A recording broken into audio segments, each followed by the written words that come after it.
I'm about to say something that might get my bookish card revoked. I didn't love ACOTAR.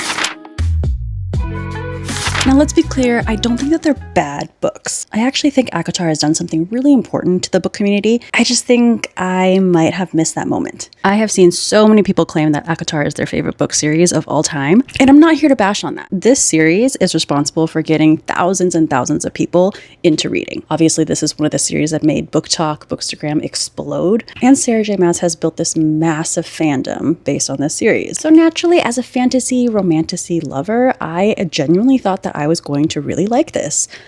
But I didn't. If ACOTAR is your favorite series ever, that's amazing. Reading is so subjective and personal, and I completely understand why this book series means so much to so many people. But I feel like to truly appreciate and love this series as much as other people do, you had to have read it at the right time. This might be my hottest take on this, but ACOTAR reminds me so much of Twilight. Not because the stories are similar or they have the same plot or ideas or whatever, but they represent the same kind of cultural moment. It's almost like the people who grew up in the moment with Twilight later in life discovered ACOTAR, and that became their adult version of Twilight. Twilight was not the first paranormal romance, it was not the first fantasy romance in the YA space, and arguably subjectively not the best written either. But this book introduced an entire generation of readers to the YA fantasy romance space.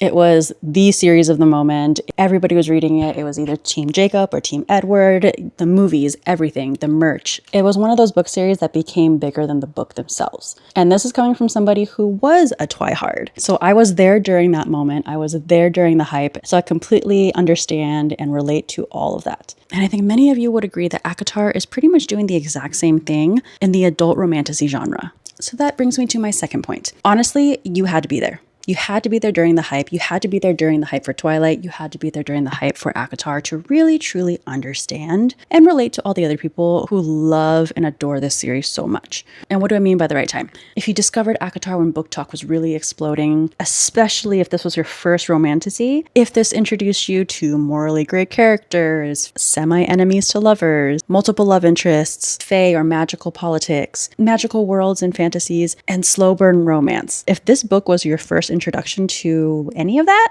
then of course reading this is going to feel super magical, and this series will have a very soft spot in your heart. I read ACOTAR much later in my adult reading journey, and I've read a lot of fantasy and romantasy at this point. So I wasn't experiencing those tropes for the first time. I wasn't experiencing the magic for the first time. Instead, I found myself comparing it to everything else that I've read. And the third reason why it didn't really work for me is because I kept waiting for the moment reading through these books to really hit me, where everybody says, oh, this is why it's so good. This is why I'm so obsessed. It just never happened for me. And I found the series actually very, very slow. I found I'd say about the first half almost of the first 3 books was incredibly slow. It was a whole lot of dialogue, which is not necessarily a bad thing, but it was a lot of the characters kind of sitting there and talking to each other and like info dumping the world building rather than experiencing the world building. Many of the major events did not happen until the second half of all these books. And I think because of that, the characters also just didn't really click for me. I wasn't relating to them. I didn't find myself really caring about the character so much. It wasn't making me emotionally invested enough. So I understand the appeal, and I would rate this series maybe like a 3.25.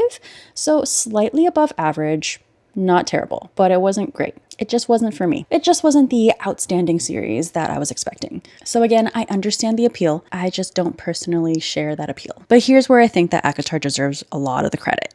It has brought so many people back into reading. I'd say this and Fourth Wing brought so many people back into reading, and that's very, very important in this day and age. It introduced readers to fantasy, and romantasy really found its place in the book community. And because of series like this, people went on to discover hundreds of other book series and authors. So even though it wasn't my favorite, I can completely appreciate what it's done for the genre and the book community at large. Now, lastly, everybody keeps telling me that Throne of Glass is Sarah J. Maas's masterpiece. It's everybody's Roman Empire, and I do plan on reading that one next. And I've heard that if ACOTAR wasn't really for you, maybe Throne of Glass is, because it's a little bit different. Apparently in the same universe, multiverse, something like that, but different. So I'm cautiously optimistic about that series. So overall, I think I just read ACOTAR too late at the wrong time for me to truly love it as much as other people do. Or maybe it simply just wasn't the right series for me. Either way, I'm excited to see if Throne of Glass changes my mind, but I'd love to know where you fall on this. If you agree, disagree, did ACOTAR completely change your life, or do you share the same sentiments as I do? Thanks for watching, and I will see you in the next one. Bye!